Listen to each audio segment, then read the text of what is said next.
먼저 이제 유체의 정의를 이제 그 교재에 나와 있는 내용을 한번 볼게요. 자, 이제 보시면 아무리 작은 값이라도 전단력, 그러니까 점성이나 마찰이라는 거예요. 전단력이 유체 내부에 작용하면 비교적 크게 변형을 이루다가 그 전단력을 제거하였을 때도 유체 내부에 전단 응력이 작용하는 동안 연속적으로 변형을 일으키는 물질을 자, 유체라고 정의를 내리고 있습니다. 그럼 여기서 우리 지금 소방 유체 역학을 이제 배우고 있는데 그럼 과연 유체라는 것이 무엇인지가 상당히 궁금하실 거예요. 그죠? 유체가 대체 뭐냐? 그러면 이 유체를 보시면 이 유자는 이제 흐를 유자가 되고요. 한자로 따졌을 때 흐를 유자고 체는 이제 물체할 때 그 체를 말하는 거예요. 그래서 유체는 흐르는 물체를 말하는 겁니다. 자, 그럼 여기서 보세요. 자, 유체예요. 자, 유체의 정의인데, 자, 물체를 크게 세 가지로 우리가 분류할 수가 있어요. 자, 보세요. 물체를 크게 이렇게 자, 세 가지로 분류할 수가 있는데, 자, 고체가 있고요. 그 다음에 액체가 있어요. 그리고 마지막으로 자, 기체라는 것이 자, 있습니다. 그럼 이 세 개의 물체 중에서 고체, 액체, 기체 중에서 자, 흐르는 물체가 뭔가요? 흐르는 거. 흐르는 거는 바로 액체와 기체만 흐를 수 있는 거죠. 그죠? 그래서 자, 요 액체와 기체 요 두 가지를 통틀어서 자, 뭐라고 한다? 바로 이것을 유체라고 하는 겁니다. 유체. 그래서 우리가 소방 유체 역학에서 다루는 거는 고체를 다루는 것이 아니라 액체와 기체, 즉 흐르는 물체에 대해서만 다루는 겁니다. 그래서 액체와 기체를 통틀어서 우리는 유체라고 한다라는 거 기억해 주시면 되고요. 그런데 만약에 자, 하나 예를 들어 볼게요. 여기에 지면이 있어요. 지면에. 자, 지면이 이렇게 있고요. 자, 여기에 이런 식으로 자, 어떠한 물체가 있다라고 가정했을 때 자, 아래쪽은 이제 고정이 되어 있는 거예요. 아래쪽은 고정이 되어 있고, 자, 위쪽 방향에서 수평 방향으로 이렇게, 자, 힘을 가하면, 자, 이 물체가 어떻게? 예, 변형을 이루어진단 말이에요. 힘을 줬기 때문에, 자, 어떻게 변형을 이루냐면, 이런 식으로. 자, 이런 식으로 변형을 이룰 거라고요. 그러니까 아래는 이제 거의 고정되어 있다고 생각하시면 돼요. 고정되어 있는 상태에서 위쪽에 이렇게 힘을 가하면 위쪽 방향으로 이렇게 기울어진다는 얘기죠. 이렇게 어떤 물체가. 네, 이렇게 기울어진다는 얘기예요. 근데 고체 같은 경우에는 여기서 가하는 힘을 제거하면 여기서 바로 정지해버려요.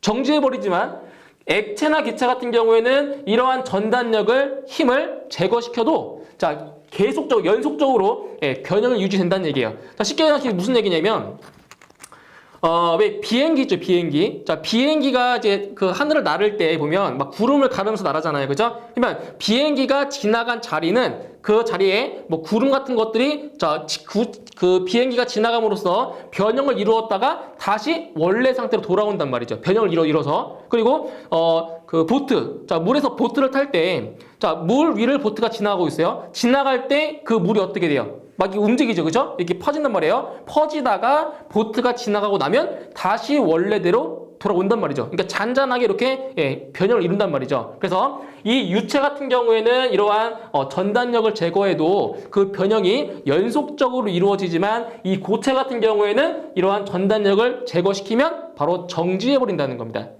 그러니까 연속적으로 변형을 이루어지지 않는다는 거. 그 차이점이 있어요. 그래서 한마디로 얘기하면 요 흐르는 액체와 기체를 통틀어서 유체라고 정의를 하는 겁니다. 그래서 이번 시간부터 다시 액체와 기체에 대해서 바로 공부를 이제 하는 겁니다.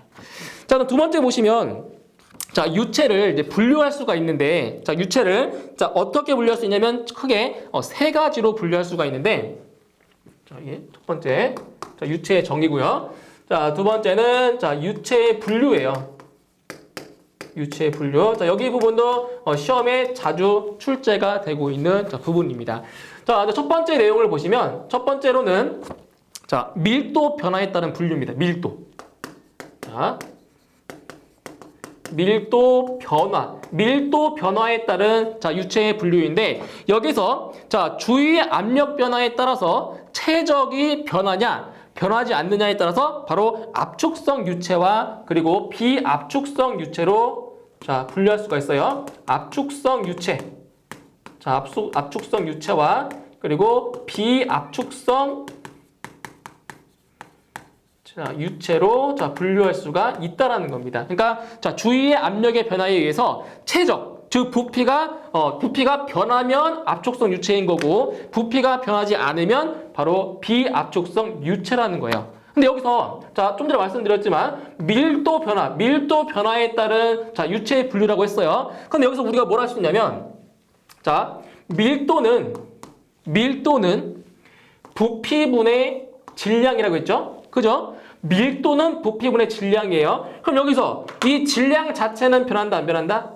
질량 자체는 안 변해요. 그죠? 그럼 여기서 질량은 안 변하고 밀도와 부피의 관계인데 자, 지금 부피가 커지면 밀도는 작아진다라고 했고요. 반비례하기 때문에 자, 반대로 부피가 작아지면 밀도는 뭐한다? 밀도는 커진다라는 거예요. 그렇죠? 반비례하기 때문에. 그러니까 결과적으로 밀도의 변화나 최적, 부피의 변화가 똑같은 얘기란 얘기예요. 그래서 외부의 어떠한 압력에 의해서 부피가 변하면 압축성 유체, 변하지 않으면 비압축성 유체다. 이렇게 구분하시면 되는 거예요.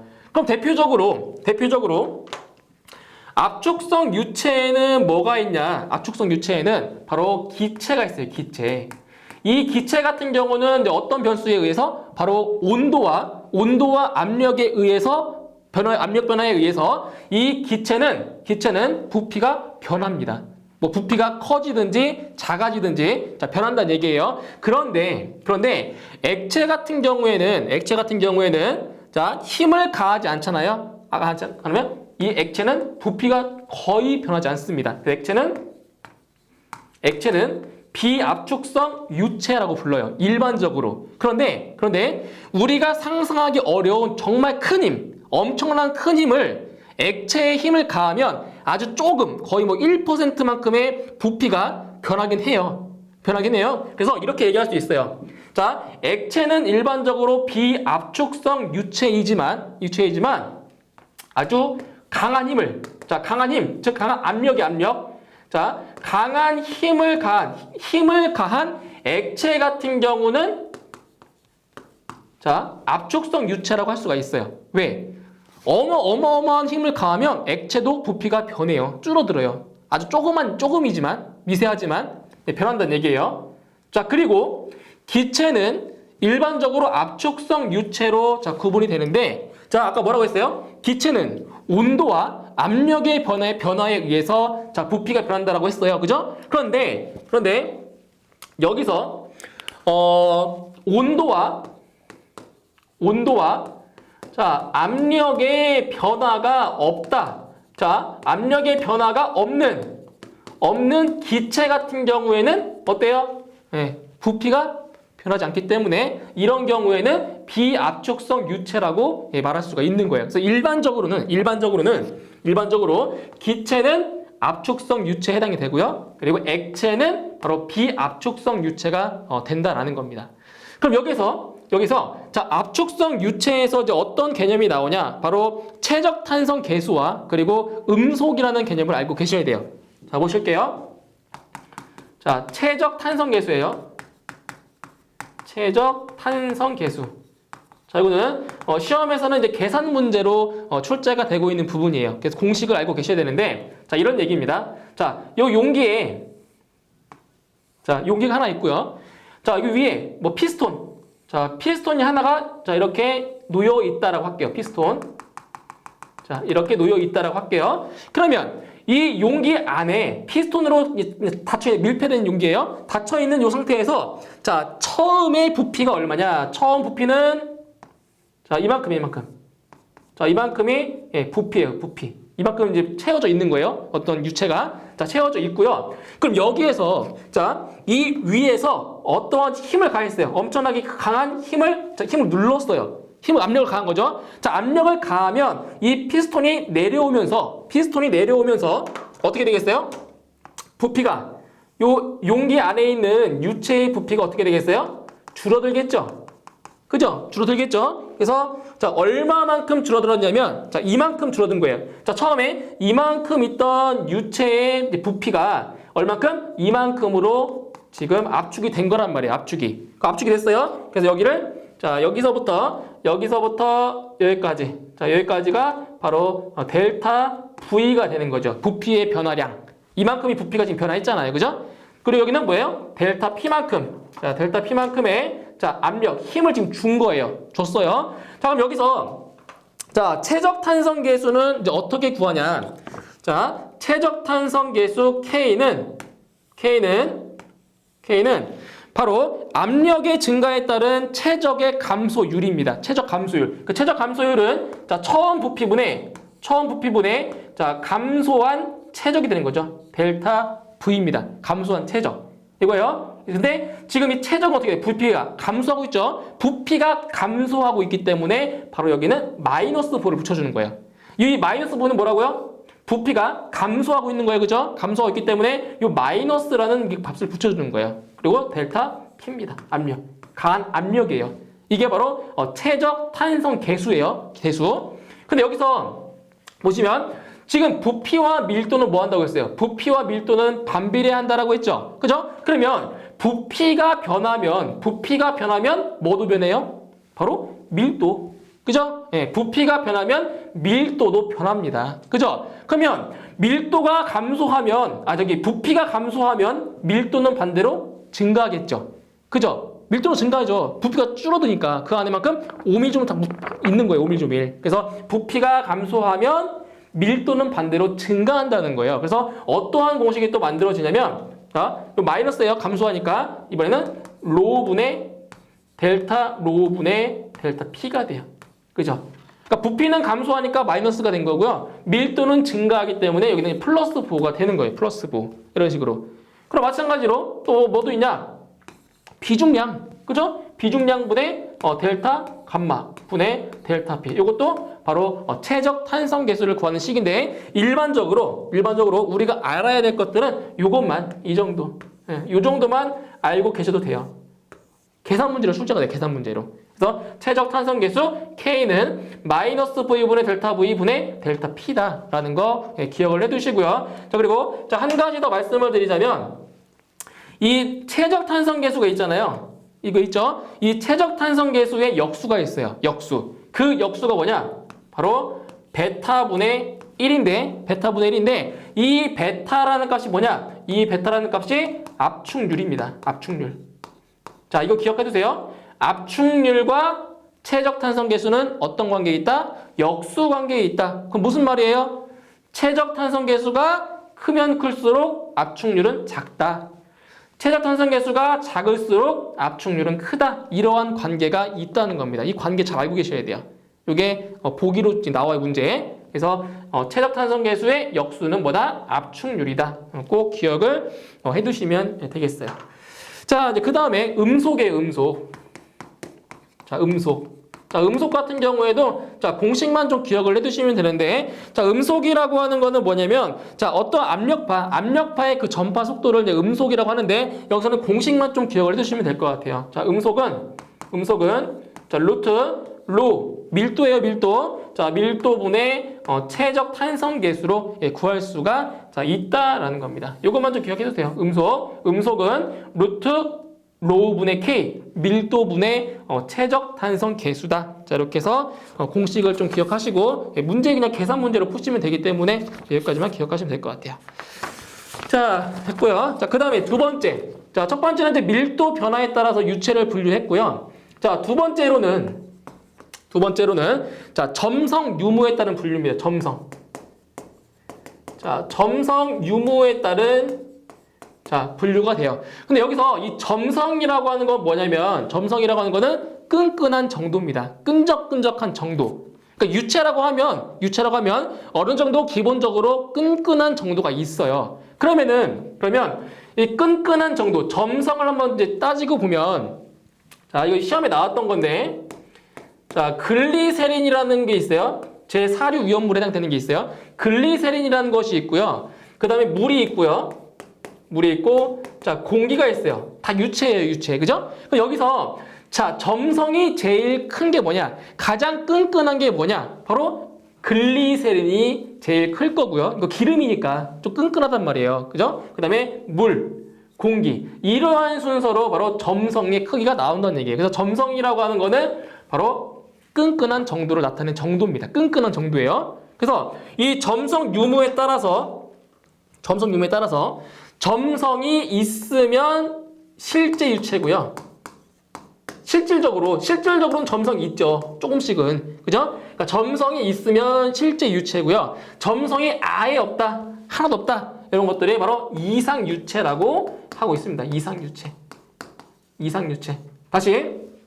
점성이 있으면 실제 유체고요. 점성이 없으면 이상유체입니다. 그럼 여기서 점성이 있다 없다 뭐예요? 자, 잘 보세요. 자, 점성이 있다라고 하는 거는 뭐예요? 바로 마찰. 예, 마찰력이 있다라는 거고요. 점성이 없다. 자, 점성이 없다라고 하는 거는 자, 뭐가 없다는 얘기예요? 바로 예, 마찰이 없다는 거예요. 예, 마찰이 없다라는 거죠. 없다. 자, 그리고 자, 이 실제 유체 같은 경우에는 자, 아까 뭐라고 했어요? 자, 점성이 있다고 했죠? 있다고 했어요. 그리고 압축성이다. 좀 전에 얘기했던 거예요. 자, 실제 유체는 자, 점성이 있으며 뭐다? 압축성 유체이다. 라는 거고요. 이상 유체 같은 경우에는 자, 점성이 없어요. 예, 점성이 없고요. 그리고는 비압축성 유체다. 자, 이렇게 얘기를 합니다. 이런 게 시험에 나와요. 이런 게 이상 유체에 대한 설명 중 뭐 옳은 것, 옳지 않은 것 이런 게 나온다고요. 그래서 실제 유체는 점성이 있으며 압축성 유체다. 그리고 이상 유체 같은 경우에는 예, 점성이 없으며 비압축성 유체이다. 자, 이렇게 얘기를 한다라는 겁니다. 이런 식으로. 자, 그럼 여기서 이제 뭐를 얘기할 수가 있냐면, 자, 실제 유체인 경우에 자, 이런 거예요. 자, 여기 이제 어떠한 배관, 자, 배관에 자, 물이 흐른다라고 할게요. 물이 흐른다고 할게요. 자, 물 같은 경우는 이제 기본적으로 어떠한 점성은 있어요. 그죠? 점성이 있어요. 자, 이렇게. 자, 이 배관에 이제 물이 흐른다라고 가정했을 때, 자, 물이 이렇게 흐른단 말이에요. 물이. 이렇게 막 흘러요. 자, 그럼 점성이 있기 때문에, 바로 이 벽면. 이 벽면에는 어떻게 되겠어요? 벽면에서는 어떻게 돼요? 바로 점성이 있기 때문에 이 벽면에서 마찰력이 생긴단 말이에요. 마찰력이. 그죠? 마찰력이 생겨요. 그러면 이런 얘기죠. 이렇게 자, 곡선을 이렇게 그려보면 자, 벽면에서 멀리 있을수록 어떻다는 얘기예요? 유체가 흐르는 속도가 가장 빠르다는 거예요. 점성 있을 경우에. 그러니까 무슨 말이냐면은 자, 이렇게 자, 속도 곡선이 이렇게 나온다는 거예요. 이렇게 속도. 자, 유체의 속도가 이런 식으로 배열이 된다는 거예요. 실제 유체일 때. 이렇게. 그러니까 벽면으로부터 멀리 떨어질수록 뭐 하다고요?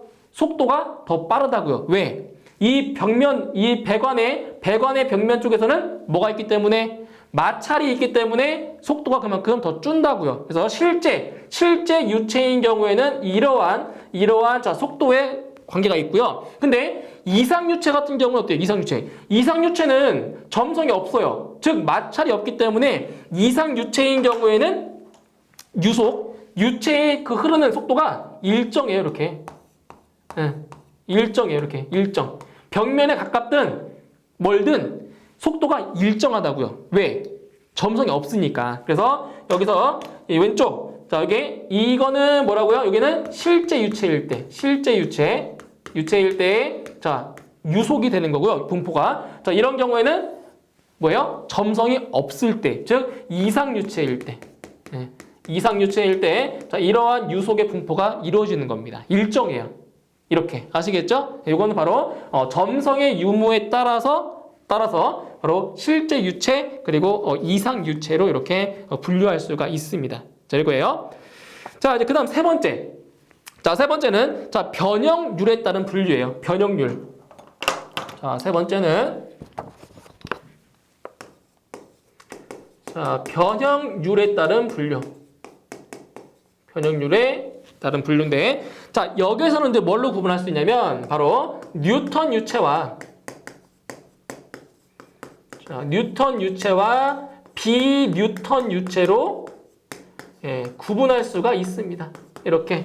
그럼 여기서 뉴턴 유체다. 뉴턴 유체라고 하는 것은 뭐냐? 이건 뭐냐? 바로 뉴턴의 점선 법칙이죠. 뉴턴. 보세요. 뉴턴의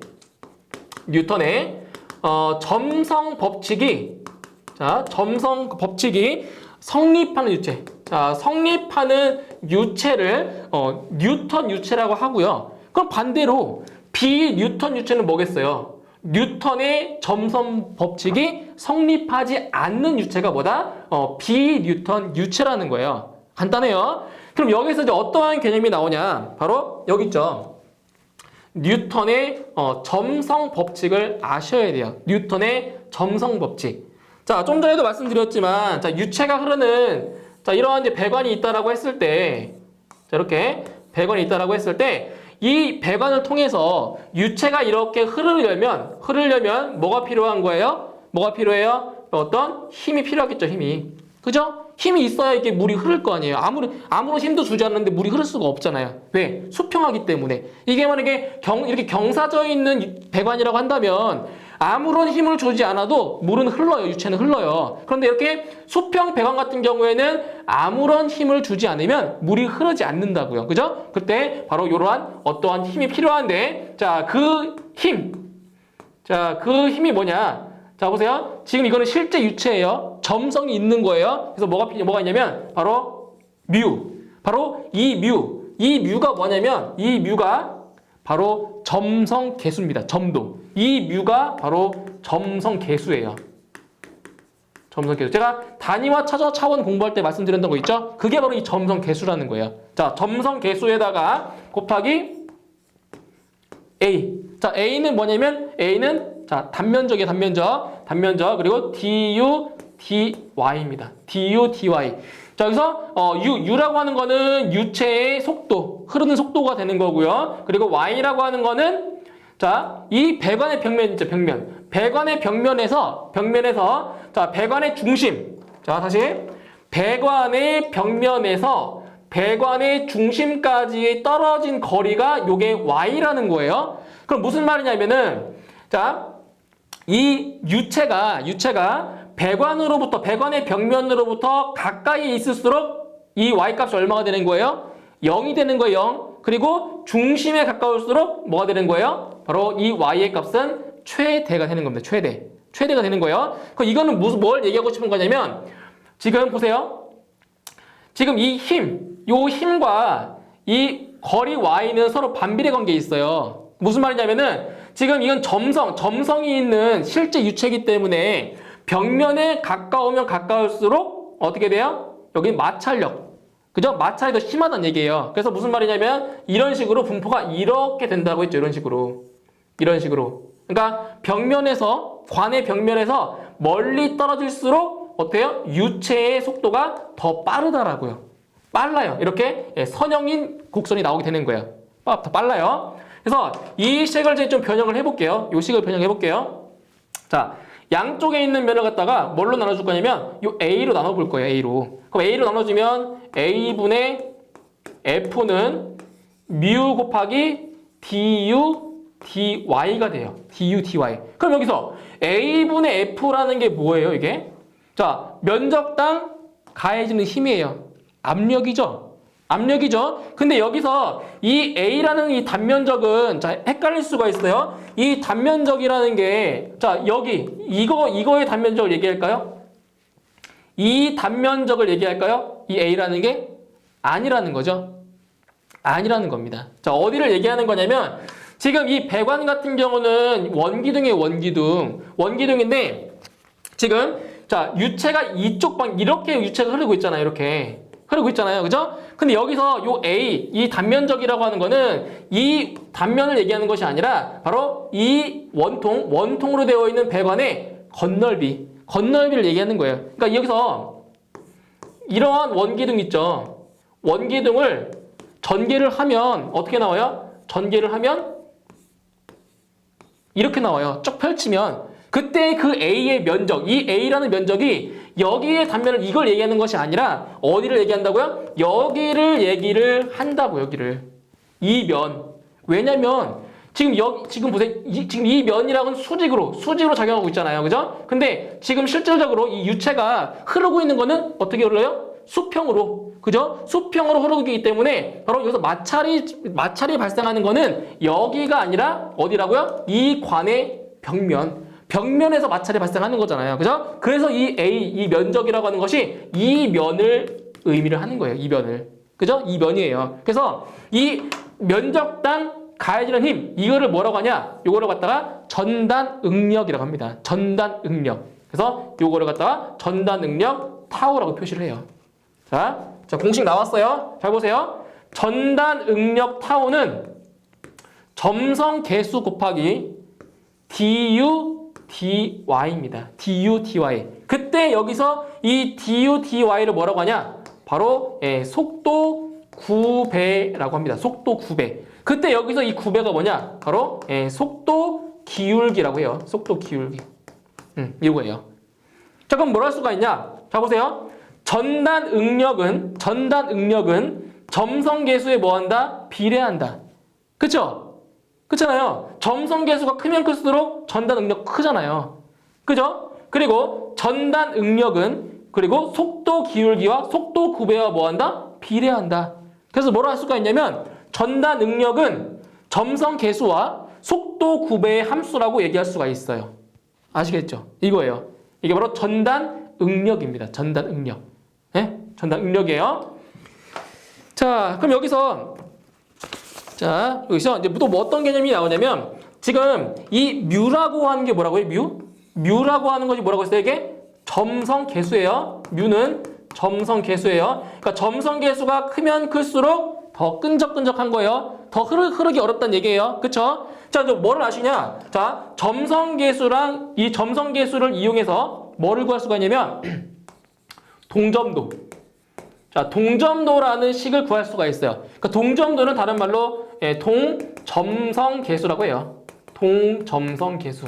그래서 동점도 같은 경우는 단위가 기호가 뮤. 뉴예요, 뉴. 자, 동점도 뉴는 자, 점성계수를 밀도로 나눠주면 돼요.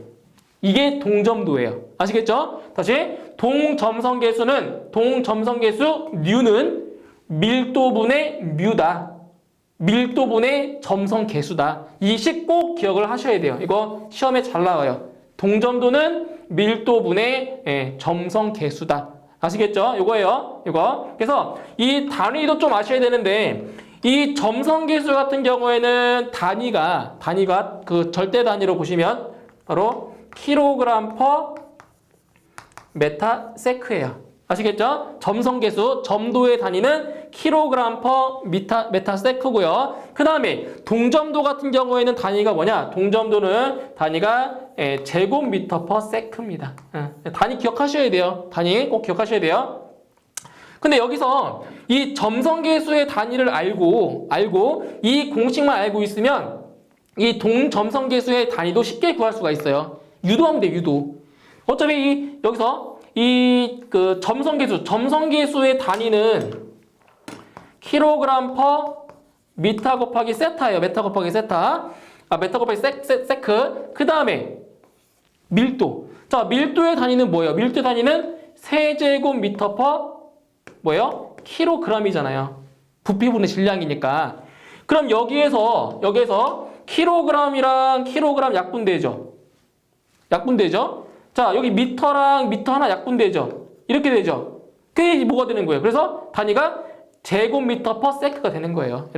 이렇게 단위도 유도할 수가 있다고요. 단위를. 암기하시면 더 좋겠죠. 암기하시면 더 좋지만 그게 안 되느냐 이렇게 유도할 수도 있다라는 거예요. 유도. 자, 이렇게 해서 변형률에 따라서 뉴턴 유체와 비뉴턴 유체로 분류할 수가 있다라는 거. 이렇게 해서 이번 시간에 유체의 정의와 그리고 유체의 분류에 대해서 알아봤고요. 다음 시간에는 바로 기출 문제 한번 풀어보도록 하겠습니다. 표면 장력과 모세관 현상에 대해서 공부해 보도록 하겠습니다. 자, 먼저 표면 장력을 이제 보시면 표면 장력은 이제 여러분 실생활에서 이제 쉽게 접할 수가 있는데 이제 표면 장력 같은 경우에는 이제 일반적으로 액체에서 나타나는 현상인데 여러분께서 이런 거 있어요. 자, 보세요. 자, 이런 컵이 있어요, 컵. 자, 컵에다가 이제 물을 거의 끝까지, 끝까지, 가득 찰 때까지 이제 물을 부으면 우리가 이제 일반적으로 생각하기에는 물이 이렇게, 자, 수평으로 물이 차 있어야 맞는 거예요. 일반적으로 생각했을 때. 근데 실질적으로 그렇지 않고 물이 이렇게 위로 살짝 이렇게 붕 떠 있는 모습을 볼 수가 있어요. 이렇게. 실질적으로 이게 흘러 넘치지 않고 이렇게 위쪽으로 살짝 봉긋하게 나와 있는 이러한 이제 모습을 볼 수가 있는데, 이것이 바로 뭐냐면 이 물의 그 입자 있죠. 물의 입자들의 응집력에 의해서, 이 분자량에 의해서, 분자 운동에 의해서, 바로 응집력에 의해서 이 물이 바깥으로 흘러 넘치지 않고 수평이 되지 않고 이렇게 약간 볼록하게 튀어나와 있는 현상을 바로 표면 장력 때문에 이러한 현상이 나타난다고 볼 수가 있는 거예요. 그래서 표면 장력을 다시 정리해주면 유체의 경계면에서 바로 작용하는 분자력을 표면 장력이라고 하고요. 그리고 이러한 표면적을 최소로 수축하고자 하는 힘을 갖다가 표면 장력이라고 하는 겁니다. 표면 장력. 그러니까 쉽게 얘기해서 이런 거예요. 만약에 이런 책상, 자, 또 이런 평면에다가 자, 물방울을 한 방울 딱 떨어뜨려 보세요. 어떻게 돼요? 물방울이 이렇게 쭉 퍼지지 않고 동그랗게 이렇게 모여있는 동그란 방울이 되는 것을 볼 수가 있어요. 그죠? 이러한 평면에다가 물방울을 살짝 떨어뜨리면 이렇게 쫙 퍼지지 않고 이렇게 동그란 물방울이 맺히는 것을 볼 수가 있는 거예요. 이게 바로 표면 장력 때문에 물방울이 이렇게 살짝 응집력, 그러니까 분자 입자들끼리 뭉치려고 하는 그 힘 때문에 이렇게 물방울 형태로 물이 나오는 거예요. 이게 바로 표면 장력이라고 하는 건데, 자, 그럼 표면 장력을 구하는 식을 일단 아셔야 되겠죠, 그죠? 식을. 자, 보세요. 이제 식을 유도해 볼 건데, 자, 물방울이 이렇게 동그랗게 있어요. 이제 물방울은 내부에 물이 가득 차여 있는 상태죠, 그렇죠? 이렇게 해서 자, 절반 딱 잘랐어요. 절반을 자른 상태에서 이렇게 자, 내부를 한번 분석해 보도록 할 거예요. 자, 잘랐어요. 여기 반을 딱 절반 자른 거예요. 자, 잘라가지고 자, 이렇게 볼 거예요. 자, 이게 물방울인데 절반을 자른 모양으로 보시면 돼요. 그때 여기 이제 물방울의 그 중심에서 뭐가 작용하냐면은, 자, 어떤 압력이 작용할 거란 말이에요. 압력이. 그러니까 분자들의 그 응집력, 분자 운동에 의해서, 분자력에 의해서 자, 압력이 가할 거란 말이에요. 그러면 여기서 이 물방울이 점점 탁 터지지 않고 자, 터지지 않으려고 하는, 저항하려는 그러한 힘이 있어요. 그게 바로 표면 장력인데, 표면 장력이 이렇게 작용한다는 거예요. 이렇게 표면 장력이, 그러니까 터지지 않게 하려는, 저항하는 힘이 작용한다는 거죠. 그때 이 표면 장력이라는 거예요. 표면 장력. 그래서 여기서 어떠한 힘이 작용하냐면은 내부 압력에 의한 힘이 작용해요. 자, 여기 물방울 안에서는 내부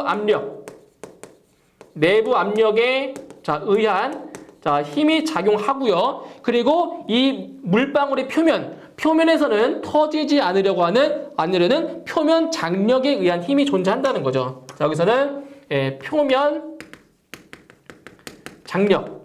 자, 표면 장력에 자, 의한 자, 힘이 자, 작용하게 되는 거예요. 그때 표면 장력에 의한 힘과 내부 압력에 의한 힘이 같아지면 이렇게 동그란 물방울 형태의 모양이 나온다라는 거죠. 자, 그럼 먼저 자, 표면 장력에 의한 힘을 보도록 할게요. 표면 장력. 그러니까 표면 장력에 의한 힘이니까 표면 장력이 이렇게 작용한다는 거죠. 표면. 이렇게. 힘이 이렇게. 그러면 결국 요 선을 쭉 따라서 자, 힘이 작용한다는 거예요. 그때 이 물방울의 직경을 자, D라고 한다면 이 물방울 있죠. 여기 선, 이거의 둘레의 길이가 뭐가 돼요? 둘레의 길이가 파이 곱하기 D가 되는 거죠. 파이 곱하기 직경. 그죠? 파이 곱하기 직경. 그래서 표면 장력에 의한 힘은 얼마가 되냐? 표면 장력에 의한 힘은 바로 표면 장력 곱하기 파이 곱하기 D가 되는 거예요. 자, 이게 왜 나왔냐면은 이 표면 장력의 단위가 뭐예요? 표면 장력의 단위는 뉴턴 퍼 미터예요. 뉴턴 퍼 미터. 그리고 파이 D는 요 길이죠? 길이의 단위니까 요게 미터예요, 미터. 그래서 곱하기 해주면 바로 힘이 나오는 거죠, 뉴턴. 그죠? 그래서 표면 장력에 의한 힘은 표면 장력 곱하기 파이 D가 되는 겁니다. 파이 D.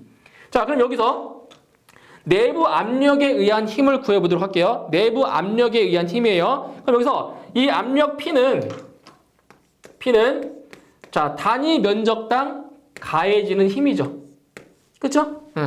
압력은 내부 면적, 자, 면적당 가해지는 힘이에요. 그럼 이 식에 의해서 뭘 할 수가 있냐면 내부 압력에 의한 힘은 뭐다? 압력 곱하기 바로 면적이 된다는 거죠. PA.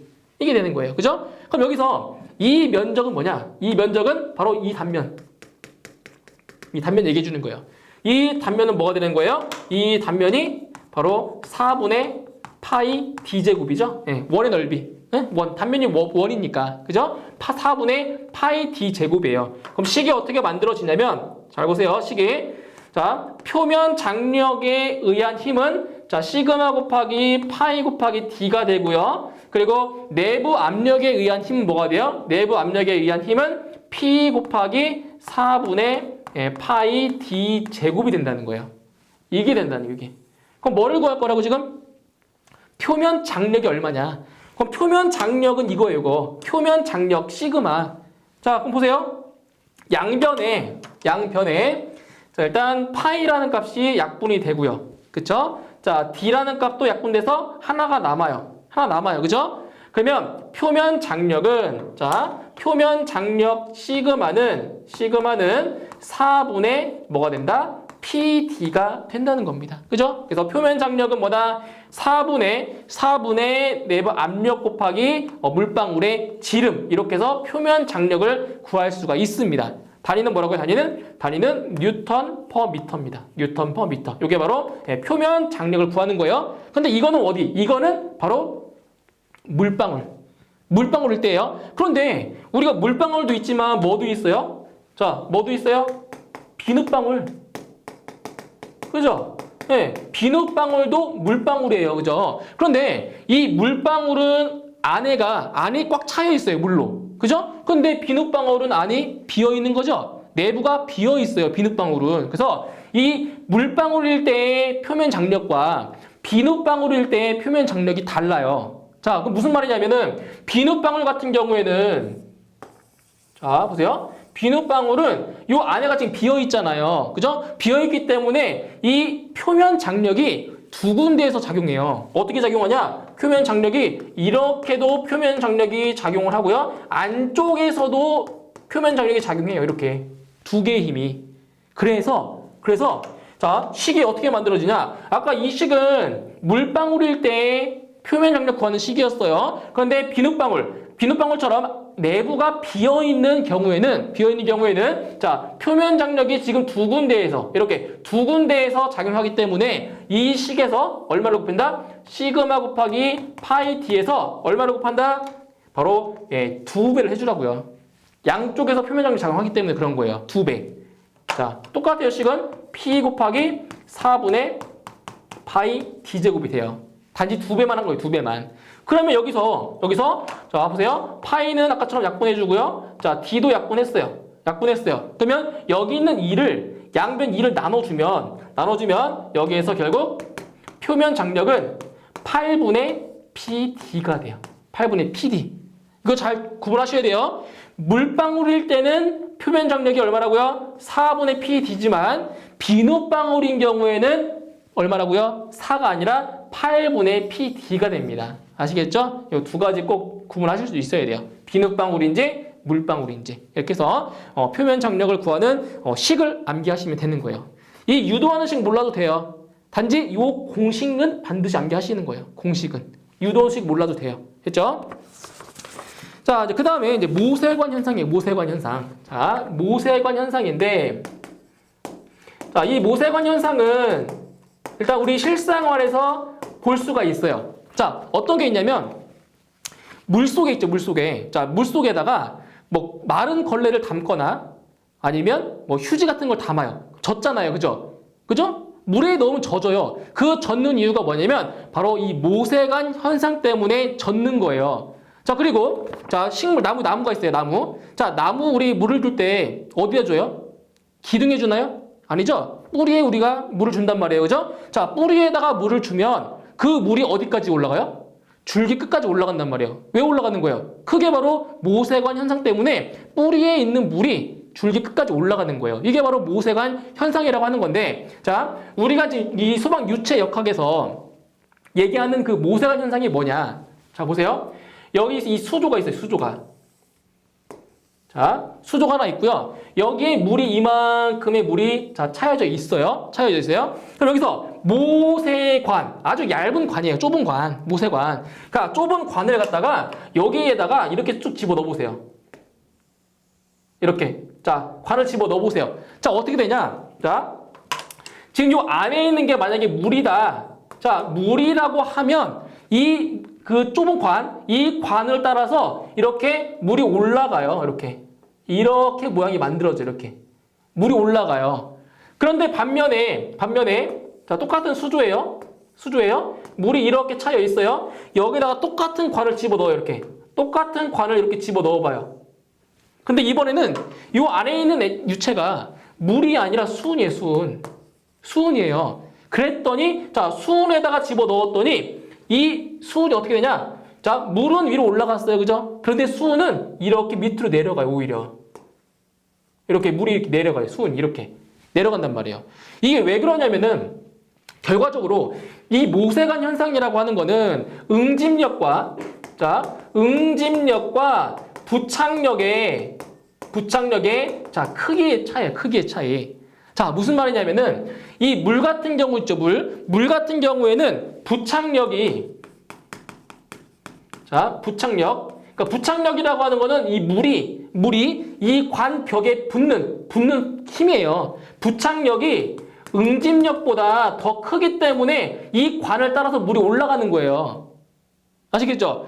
부착하는 힘이 더 크니까 응집력보다. 응집은 모이려고 하는 힘이에요. 모이려고 하는 힘이에요. 그런데 반대로 이 수은 같은 경우에는 부착력보다 자, 응집력이 뭐하기 때문에 더 크기 때문에 이 관을 따라서 올라가는 게 아니라 밑으로 내려온다고요. 왜? 수은끼리 그 응집력이 더 크기 때문에 부착하는 힘보다 그 차이가 있는 거예요. 그죠? 그래서 모세관 현상이라고 하는 거는 어떤 유체에 이렇게 관을 집어 넣었을 때 관을 따라서 올라가거나 내려가는 현상을 갖다가 모세관 현상이라고 하는 겁니다. 모세관 현상.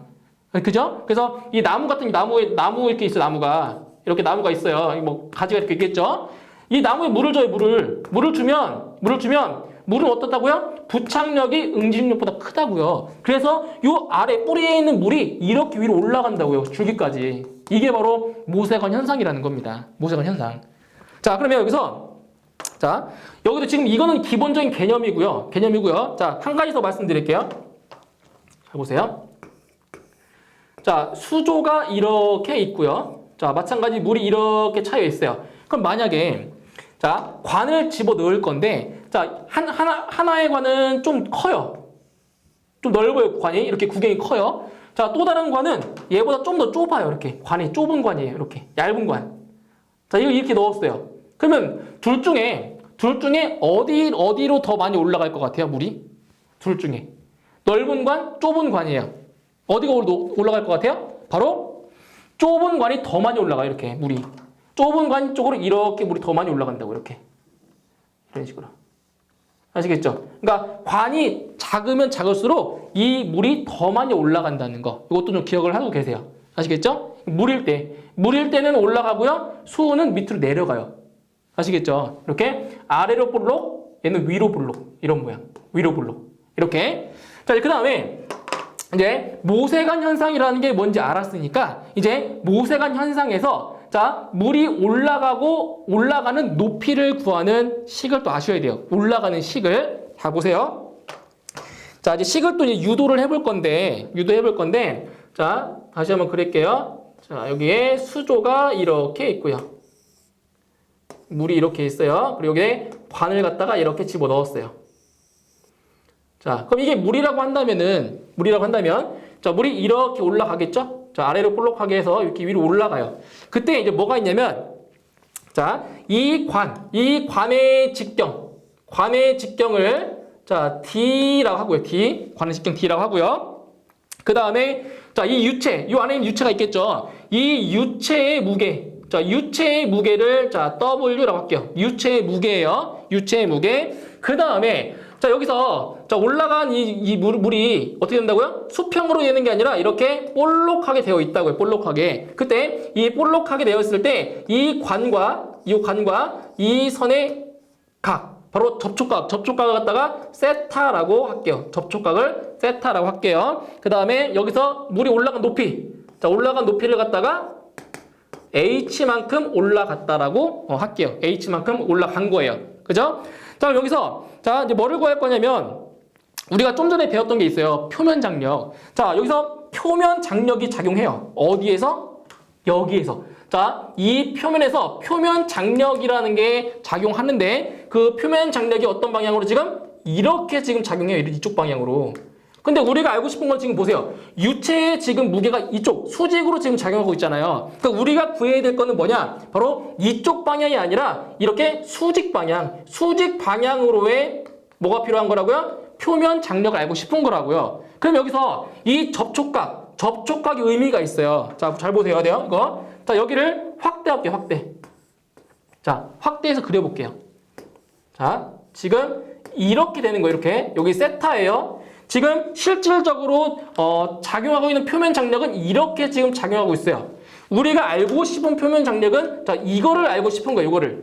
네? 이거를 알고 싶은 거예요. 그럼 여기서, 자, 표면 장력이 이쪽 방향으로, 자, 이렇게 시그마만큼의 표면 장력이 지금 작용하고 있단 말이에요. 그러면 이렇게 수직으로, 자, 그럼 수직으로 작용하는, 자, 표면 장력은 얼마냐? 바로 시그마 표면 장력 곱하기 얼마다? 바로 코사인 세타가 된다라는 거죠. 시그마 곱하기 코사인 세타.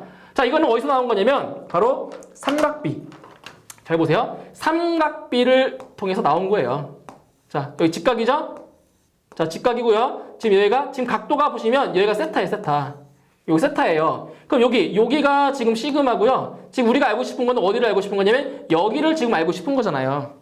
여기 알고 싶은 거예요. 그죠? 그럼 뭐냐? 여기는, 자, 보세요. 코사인 세타는, 여기를 지금 X라고 놓을게요. 코사인 세타는 빗변분의 밑변이죠. 코사인. 빗변분의 밑변이죠. 그 결국 빗변, 시그마 분의 우리가 알고 싶은 표면 장력인 겁니다. 그죠? 그래서 따라서 X는 표면 장력 곱하기 코사인 세타가 되는 겁니다. 여기 수직으로 작용하는 표면 장력이 시그마 곱하기 코사인 세타가 된다고요. 그죠? 이렇게. 자, 그러면 먼저 어떤 식으로 구할 거냐? 표면 장력에 의한 힘을 구해볼게요. 표면 장력에 의한 힘이에요. 얼마나? 표면 장력에 의한 힘은 시그마 곱하기 지금 이 관의 직경이 얼마예요? 관의 직경이 D죠, D. 네? 직경이 D예요. 자, 표면 장력 시그마 얼마? 코사인 세타고요. 코사인 세타 여기 곱하기 얼마다? 파이 곱하기 D가 되는 거죠. 그죠? 이렇게 동그랗게 이렇게 여기 이렇게 그 표면에서 작용하기 때문에 파이 곱하기 D가 되는 거예요. 넓이가 아니라 여기 선 둘레 길이 이렇게 되는 거예요. 표면 장력 곱하기 둘레 파이 D가 된다는 거죠. 이거는 표면 장력에 의한 힘인 거고요. 그 다음에 여기 뭐예요? 유체. 자, 유체의 지금 무게예요. W. 그럼 W는 뭐냐? 자, 보세요. 자, 무게예요, 무게. 자, 무게는 질량 곱하기 뭐예요? 질량 곱하기 중력 가속도예요. 무게는 질량 곱하기 중력 가속도. 그죠? 그럼 여기서 뭐 하냐면은 이런 과정을 해볼게요. 여기를 갖다가 V로 나눠주고요. 여기를 V를 곱할게요. 상관없잖아요. 그죠? 분모 분자에다가 똑같이 V 곱하면 상관없잖아요. 그죠? 그럼 이건 뭐냐? 이 V분의 M이 뭐예요? 이게? 이 값이? V분의 M이 뭐예요? 부피분의 질량. 부피분의 질량이 뭐예요? 바로 밀도예요. 밀도. 자, 그럼 뭐가 되냐? 밀도 곱하기 중력 가속도 곱하기 부피. 최적입니다. 최적. 그럼 여기에서 밀도 곱하기 중력 가속도가 뭐예요, 이게? 이게 뭐예요? 비중량. 그죠? 비중량이죠? 그래서 물체의 무게는 비중량 곱하기 체적이랑 같다는 거예요. 감마 V. 예? 물체의 무게는 뭐랑 똑같다고요? 감마 V랑 똑같다고요. 감마 V. 이렇게 되는 거예요. V. 체적. 예? 체적이 체적. 그럼 이때 여기서 이 체적이 뭐냐? 체적이 뭐냐? 지금 얼마만큼 지금 물이 올라갔어요? H만큼 물이 올라갔어요. 그죠? 그럼 여기서 이 체적이라고 하는 거는 이게 어떤 모양이죠? 원기둥이죠, 원기둥. 자, 이렇게 원기둥이니까 얼마큼 올라갔다고요? H만큼 물이 올라갔다고요. 그런데 여기서 이 단면이 얼마예요, 단면이 4분의 파이 D제곱이죠? 그죠? 그럼 체적 뭐예요, 체적? 체적은 밑넓이 곱하기 높이입니다. 올라간 높이. 그죠? 그래서 4분의 파이 D제곱 곱하기 H가 되는 거죠. H. 그래서 자 보세요. 자 표면 장력에 의한 힘은 자 이 물체의 무게, 유체의 무게 얼마? 감마 곱하기 체적 얼마? 4분의 파이 D 제곱 곱하기 얼마다? 올라간 높이 H다. 이게 되는 겁니다. 자 그러면 양변에 똑같은 걸 지어볼게요. 자 파이 있죠? 파이가 지어졌고요. 자, D 하나 있죠? 두 개니까 하나 지어졌어요. 이렇게 됐어요. 그러면 남아있는 식이 뭐냐? 시그마 곱하기 코사인 세타는 감마 곱하기 4분의 감마 곱하기 DH가 되네요. 맞죠? 자, 우리가 지금 뭐를 구할 거라고요? 자, 지금 올라간 높이가 얼마인지를 알고 싶은 거예요. H. 요 H의 값이 얼마인지 알고 싶은 거예요. 그죠? 그럼 H는 얼마냐? 따라서 H는 올라간 높이는 감마 D 분의 4 시그마 코사인 세타라는 겁니다. 네, 이게 바로 모세관 현상에서 상승한 올라간 높이를 구하는 식이에요. 이거 암기하셔야 됩니다. H는 감마 D분의 4 시그마 코사인 세타다. 자, 지금 유도가 있어요, 지금. 유도한 내용 아셔야 돼요, 몰라야 돼요? 모르셔도 돼요. 이 내용 모르셔도 돼요. 단지 뭘 암기하시면 돼요? 요 공식. 이 공식만큼은 암기하셔야 됩니다. 이거 몰라도 돼요. 아시겠죠? 공식 꼭 기억을 하셔야 됩니다. 자, 이렇게 해서 모세관 현상까지 이렇게 설명을 드렸고요. 다음 시간에는 출제 예상 문제로 다시 설명드리도록 하겠습니다. 수고하셨습니다.